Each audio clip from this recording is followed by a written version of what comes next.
and thank you for joining me this beautiful evening. I am Olamide Onifade, your host on Space and Style, your window into the interesting world of real estate, architecture, interior design trends, and much more. Today on the show, we are going to be discussing the challenges that continue to plague our built environment. It is very apparent that the Nigerian built ecosystem is in dire need of complete overhaul.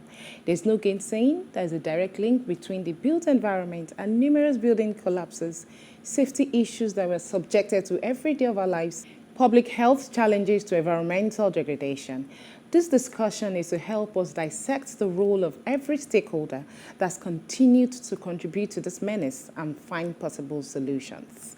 I will be joined by Oludolapo Ojelabi, an architect. But before we go into the discussion, we have Joy Agbamuchi, an interior designer who will be sharing valuable tips on how to update our homes. Stay tuned. My name is Joylene Agbamuchi. Today I want to share with you how to choose the right furniture size for your space. It's important that you know how to choose the right furniture size because it will help you to create a balanced and functional space, and it will also help your space not to look too jam-packed or too scanty. So the first step or the first step is to measure your space.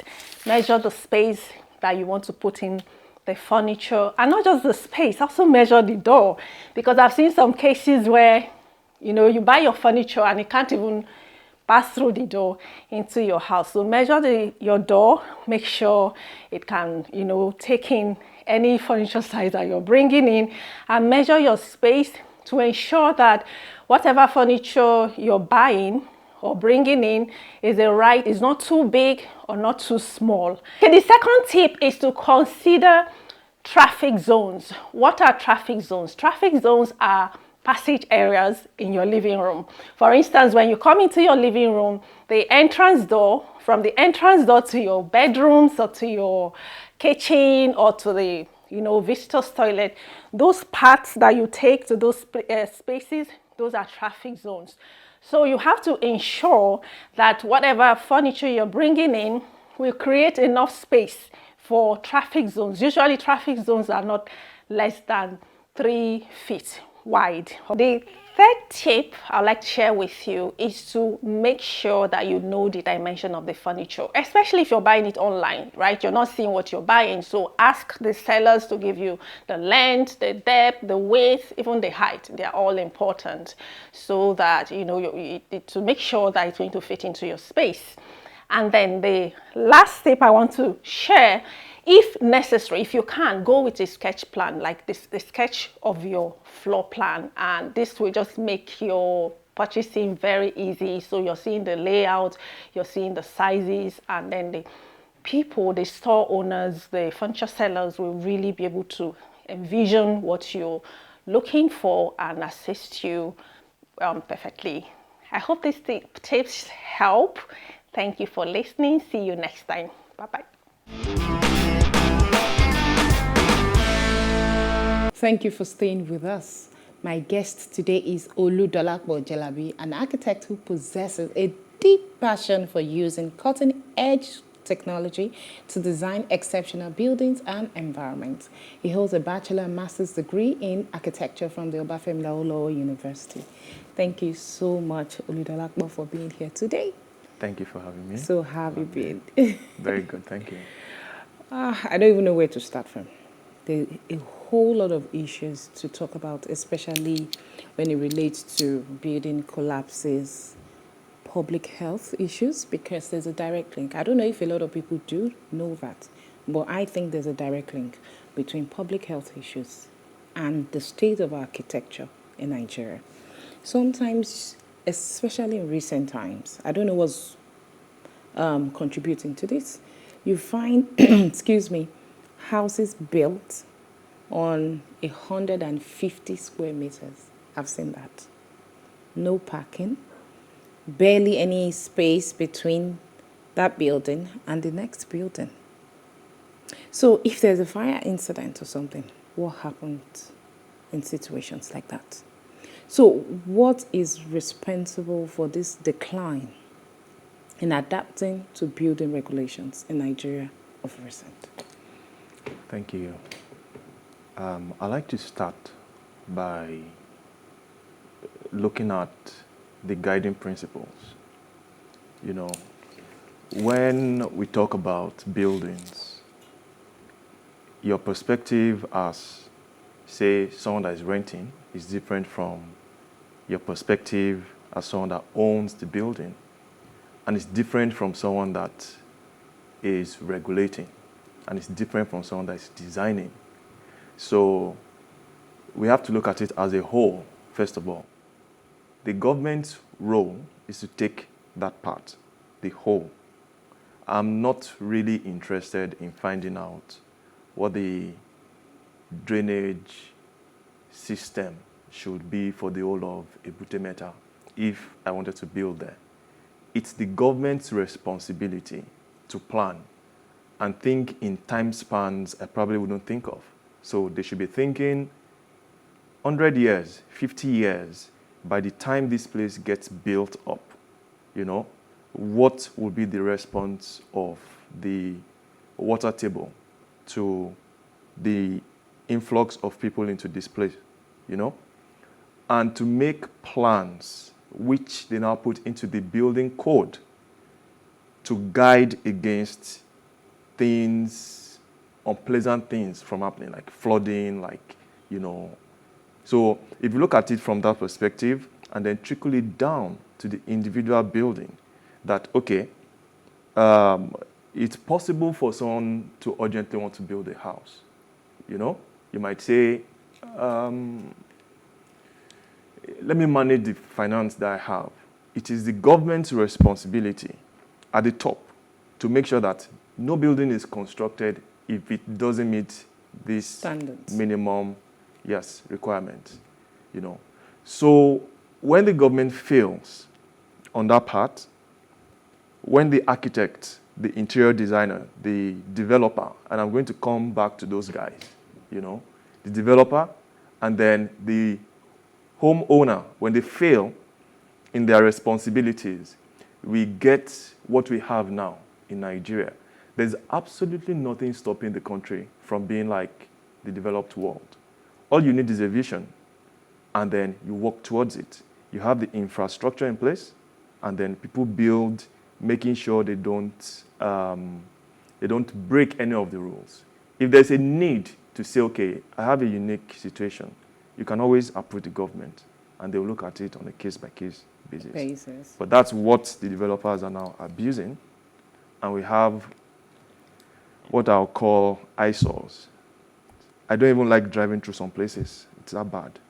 You know. Okay, I'm aware that there's something called the building code, but what I found out that there's a lack of compliance and enforcement. And why is this so? Okay, so very briefly, the government is not doing enough. They're not enforcing the regulations. You see all those signs go up, but developers already know, homeowners already know that, you know, there's some things we can do to short-circuit that process. And the government is not supposed to allow that. So once you know that the rules there are kind of suggestions, then people start doing anything that they want. 2, the professionals are not as, I think, tech savvy? No, not even tech. I think we've come to a situation where professionals need to survive. The overwhelming majority. Let me just say there's a segment of the professionals that, because of survival reasons, they overlook some things. So a client is telling you to do something that doesn't make sense. You know, as a professional, you shouldn't do this. But, hey, it's money for school fees. It's money for this, it's money for that, you know. And then we have the homeowners, project owners, who are not really, they don't understand the long-term implications of some of the decisions they are taking on their own health, on the value of their investments, you know, safety, so many things, even property values on the street, because every building should add to the value of property in an area. So because of this, they come up with ideas and they insist, because we're in an environment where, you know, a draftsman can come and say, okay, I mean, it's a plan. A bricklayer can give you a plan now, and you go ahead and build. And you're not consulting the architect, the structural engineer, the M&E guy, whose profession allows him to see the invisible, to see long-term repercussion of things that can tell you, you know, in 5 years, 6 years, 7 years, this is the implication of this design. Mm-hmm. You know, so these are the things that contribute to what we are seeing out there. Okay, so I know for sure too, I've heard that people say that the building code is a bit complex. So for an average professional, they might not be able to interpret it properly. And don't forget that, of course, there are a lot of skilled professionals in your business, in the industry, but there are also a lot of unskilled professionals in that business. So how can you juxtapose that? That there's a building code, and not everybody can interpret it. It can also be a problem. So the way it works is this. You should have specializations. Again, it's part of the survival thing that people just, anything, I'll take it. Just bring it, I'll do it, you know. You have professionals that specialize, for instance, in airports, some hospitals, you know, institutional buildings, some residential, you know. By doing that, over time, you get exposed to the challenges of that type of building. Nevertheless, the building code is in such a way that the information is something you can read. So when you have a brief, it's your responsibility. Even if you're not learned. You're not a professional if you're not learned. I mean, a bricklayer is an artisan that supports the built environment, the built industry. Mm-hmm. And he might not necessarily be literate. So how does he read that? No, it's not his responsibility to read the code. So the code is like the DNA of a baby, of a human being, you know. It's what guides the construction of this body, you know, in the womb. Now, when you are designing, that's the womb stage of the building. The code says you have one head. If you see someone with two heads, that's a problem.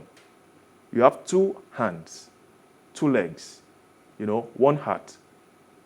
This is the capacity. This is the size. This is what it should be able to do. Now, it is the body, the womb, let me put it that way, which is what the architect should actually be. The architect's mind, and I'm talking about the architect because I'm an architect. The same thing goes for other professionals. The architect's mind is the womb that the client is incubating his design in. So you are knitting this building together with the understanding of the code. So when I'm designing, the client doesn't need to know that there's a setback of, say, 3 meters. There's some estates between your fence and the external wall of your building. 9 meters. I've seen some 12 meters.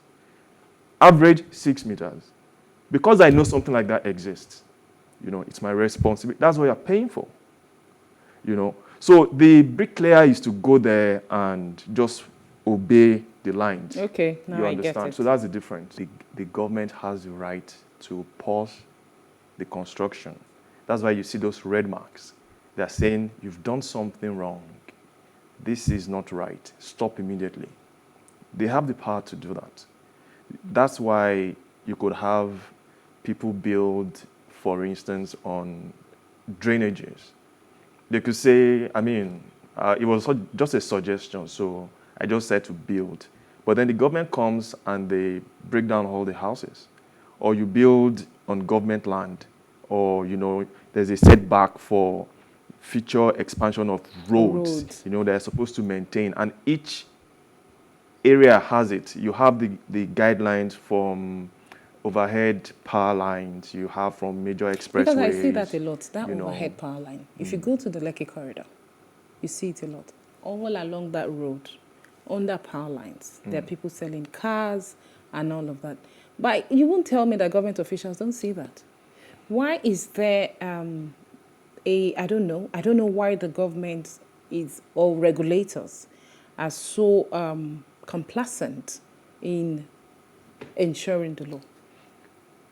You know, this is one of the reasons why, you know, during our earlier conversation, I was saying that, you know, we have the government, we have the professionals who are meant to interpret the government's concept, you know, for whatever the area is. And then we have the end user, you know, and that the government must have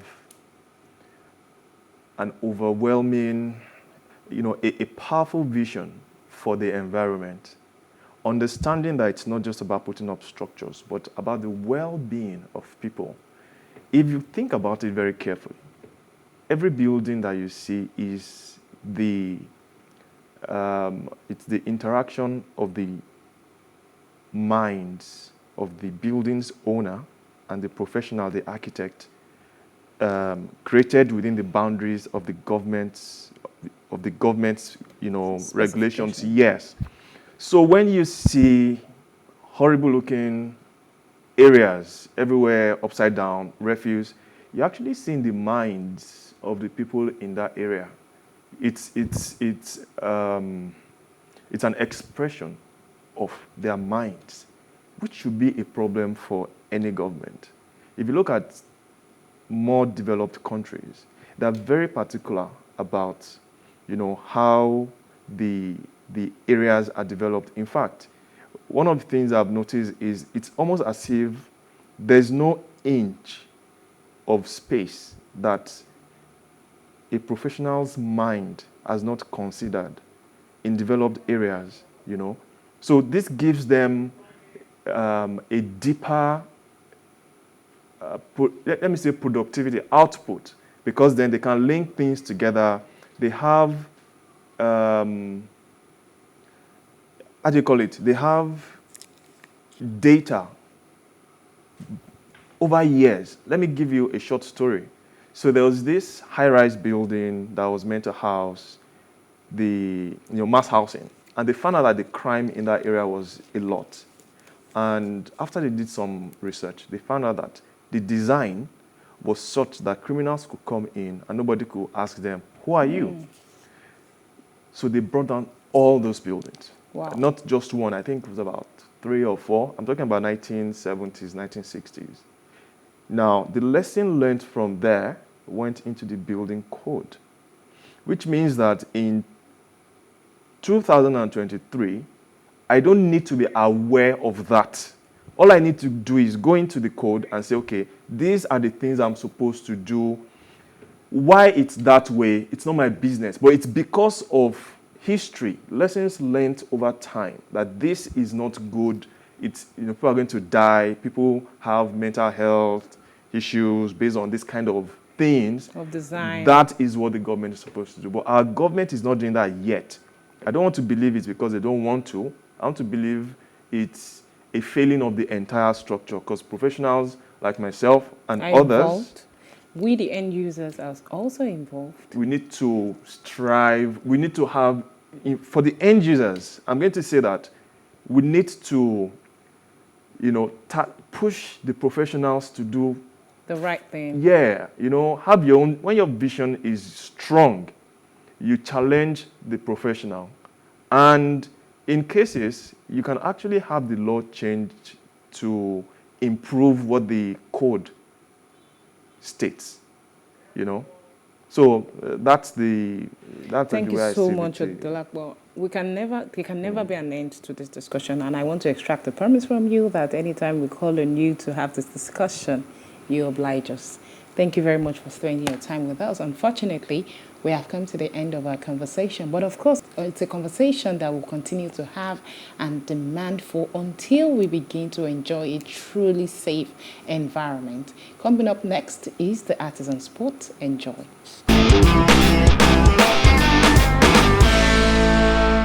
All right, my name is Innocent, and this is what we do. We sell toilets, and we also advise you on how to install it, and the one that is good for your toilet, the space, how to minimize the space, how to make it look nice. As you can see, there's a lot of toilets. We have the top flush, the hanging, and the embedded WC. That's the conduit one, the one you see only the toilet. The tank is buried on inside the wall. Understand? So that one helps to minimize the space. In case if your toilet doesn't have enough space and you want to minimize it, you can go for that one. And also this cabinet basin, you can also use this or this if you want to make it look more nice. The side flush, let's just call it the olden days toilet. Many still use it, but this one here has so many options. Like this, you can flush twice, unlike the hanging. If you put finish, you flush it, all the water goes out immediately. But this one, you can flush it, the water goes halfway, and you can still use it that very moment, and the water will still have water to flush. So depending on the sizes and depending on the toilet, like we have hot and cold, we have the power shower, we have the anti-rust. Understand? The power shower has so many options on its body on its own. Unlike other toilet that will have water tap and head shower. But this one, you can see it has a water tap on its body. It has a body spray. And it has overhead shower. Like if you have a water heater, you can go for these ones and all this. Like this, on this side is cold. This is hot. So like this in the middle is warm. So you can adjust it to get the temperature you need.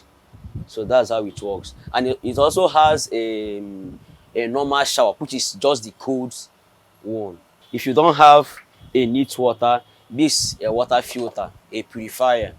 Understand? And also, if your bathroom, the water is not rushing well as you want, it's dripping, you can go for a pumping machine. A pressure pump. This is the regulator, and this the pumping machine. This is the booster. And the most important thing about this is this works automatically. When you open the tap, it picks on. When you close the tap, it stops. And again, yes, we also have kitchen taps, variety of it, multi-purpose. Sorry about that. And towel rails, different shape, multi-purpose, and also fancy mirrors. You can see, you can beautify your toilet with this. And we also have normal mirrors, like mirror with shave, and all this. This is a bath mat for bathroom. It's also it actually comes in different shape. One for the bathroom, for the toilet, and for the doors. So that's it.